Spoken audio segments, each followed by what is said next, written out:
Hey, I just want to talk today about some guns I use for trapping. Now, I was watching a video the other day about the perfect trapping gun.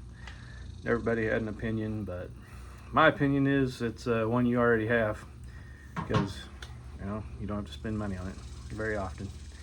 So I started with this Savage 234 little bolt action 22.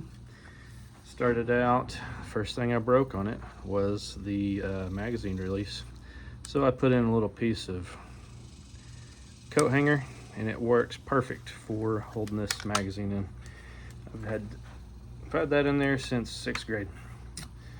And the reason I don't use this anymore is because, for one, it is worn smooth out. I mean, everything in there is just chewed up. I had a hard life. My dad had this when he was in 5th grade. The stock used to come out to about here. It had a really long birch stock on it, but it split, so I had to cut it off back here. Keep it from getting worse. It lasted this far. Added a little Picatinny rail, ended up breaking off the back sight, so I used a Marlin 336 rear sight. Safety is iffy at best. It's worn out. It's hard to tell if it's on or off anymore, so I don't use this anymore. It doesn't eject the empty casings anymore either, so that is another reason. I'd been using my pocket knife to cycle through the ammo. So I came to the conclusion that since I already had this Ruger 1022, I would use this for my trapping rifle. I really like this.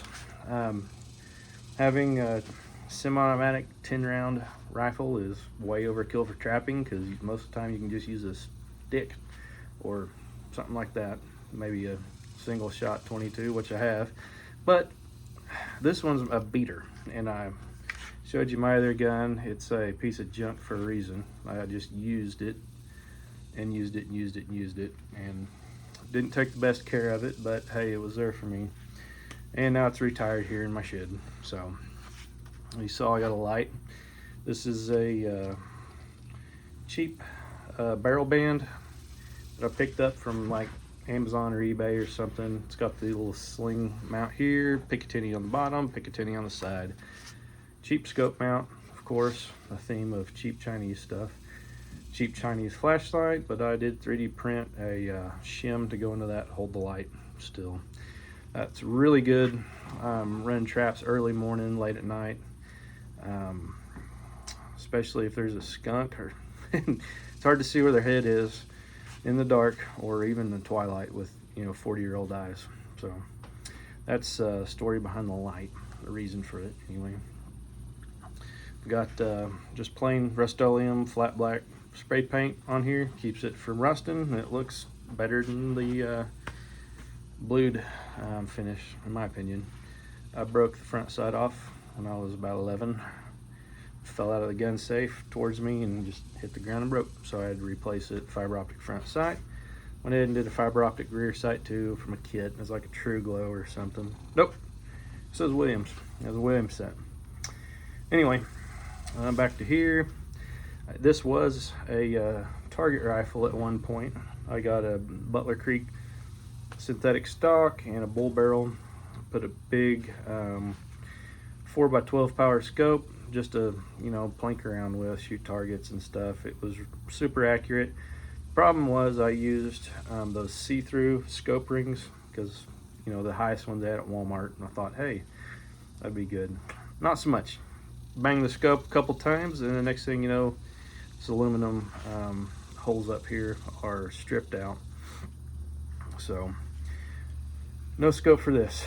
You don't need one anyway. This thing is so dang inaccurate that having a scope is just silly. I'll back up here. You can look at the whole thing.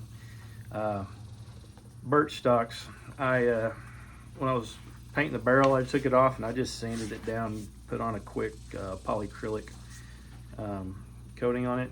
I didn't want to smell stain, snake up the garage and everything, so I just went back natural. Wasn't trying to be fancy or anything. It was just easy at the time, so it looks better than it did when it had a bunch of dings in it, for sure. So come back down towards the action. I did a spring kit replacement, and I did do a trigger job. I changed the angle of a certain part inside of here, and it made the trigger a lot lighter. And the spring kit helped too. I did Volquartsen bolt release, and I did a mag release. I don't even know what brand this is, but it's polymer. I had to cut it off and then grind it because it was so long it kept catching on stuff and dropping my magazine on the ground. So pretty much did a full redo of the action here. I mean, same bolt, same bolt, lever. That's it. Everything else in there is pretty much new. I think I might even replace the firing pin. It might have came with the spring kit. I don't remember. But back over here, I think this is SKS or some kind of military surplus sling mount. I love having a sling on the side of my rifle. That way I can get to my magazine and everything. I can shoot it without having that loose flopping sling that gets hooked underneath the seat of my truck, and it sends me into Dante's 7th level pissed off, because that is my pet peeve when it comes to rifles, getting the sling caught on stuff. So especially if there's a coyote out there. I'm sure you noticed this guy right here. So this is something that I engineered with AutoCAD, and I 3D printed this. It's a extra magazine holder. So I measured the magazine, just designed this on the AutoCAD computer program, and it works great. This is the second version I've done. First one, it was too thin right here, and if I would have inlet it, it would have been sticking out of the top, because that is, I mean, it's almost coming through this other side. So it looks like absolute crap, but man, is it handy, especially whenever you're wearing underwear and you're out shooting coons or coyotes or something out in your chicken pen in the morning. So 20 rounds in the gun all the time. I don't know, but the big banana clips, I mean, they're cool, I guess, but it's really not my style. I kind of like having those sleek, snag-free rifle, except for that, which does get snagged quite a bit. I'll be walking around, there'd be Johnson grass hanging out of it and everything else. But anyway, don't forget this piece of crap, a rubber butt pad you get from whatever Chinese distributor you can find. I did cut off the point of this right here and smoothed it out because it was just ugly and uncomfortable. But so that is that. This is my trapping rifle, and I love this gun.